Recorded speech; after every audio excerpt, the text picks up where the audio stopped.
So there's at least one good thing about us being out in the cold. You won't have to worry about not being able to make ice for your wounds. I remember that night. It was like our first, not our first week, within our first, I don't know, 2 weeks, I want to say it was on the trip, and I was definitely not in the,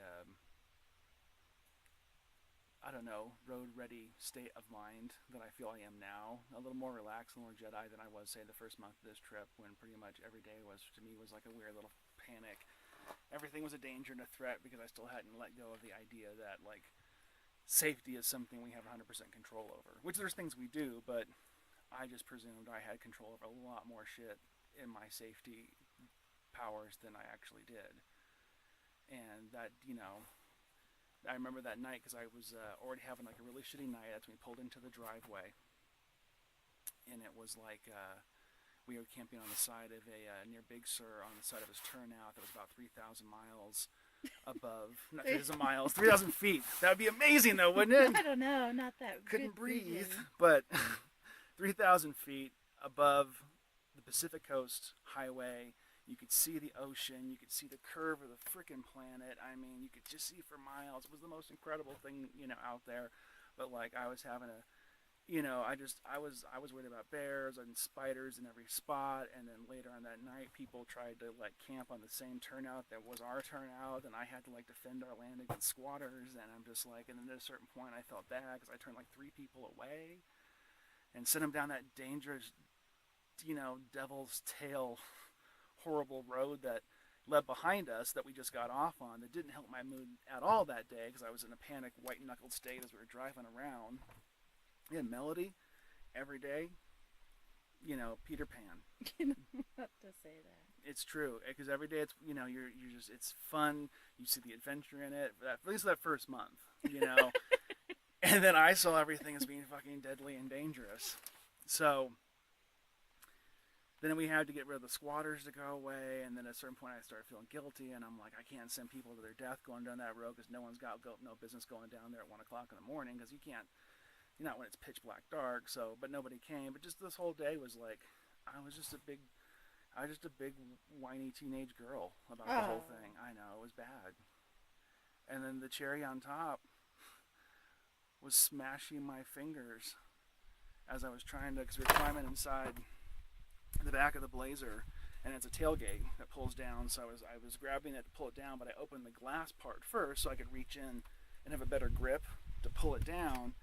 And when I did that, the force, the momentum of it brought the glass down on the lock portion right across my 2 fingers and smashed them. And it hurt so bad. I fell back and I wailed for at least, I don't know, it felt like a half hour, but I'm sure it was like 3 or 5 minutes. But I remember just going, I'd had it. I was done. I was like, I'm sorry. I have failed you as a husband. I failed you as a travel companion. I cannot do this. I cannot live in the bed. We're living in the back of our car. There's spiders. There's squatters. I was like, I am an EMT who cannot treat his own wounds. I have no ice. I have no ice. I have no way to make ice. I hate this. And I broke down. And you were just the whole time going, I have kisses, and holding my finger.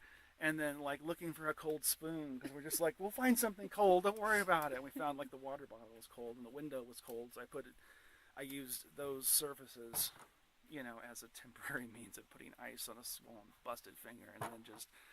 And I just broke down. I won't be able to drive tomorrow. And you're like, I can drive. And I'm like, you can. It's my job.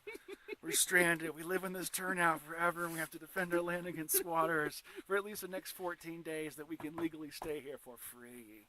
I don't know, man. I didn't have my road rhythm yet. It took me a while. I feel like I'm there now. I don't feel like I genuinely, case in point.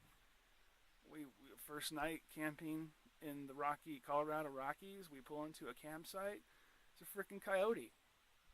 Just hanging out there, like not like a distance, like in the campsite, like on our side of the fence. And it was the same one where we saw earlier, and it was a good, like, I don't know, how big do you think coyotes were? Because I didn't think they were that freaking big. What?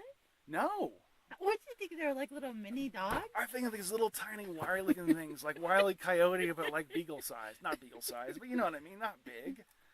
So I don't know. I knew it wasn't a wolf, but anyway, week one, Aaron, month one, Aaron, we pulled into a campsite that not only had snow, the sun was going down soon, and there was a freaking coyote in it.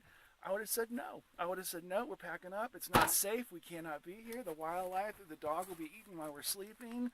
If the coyote's here, what else could show up? I'd be like, no. I'd pack up and I'd find a parking lot to sleep in somewhere, and it'd be miserable the whole night.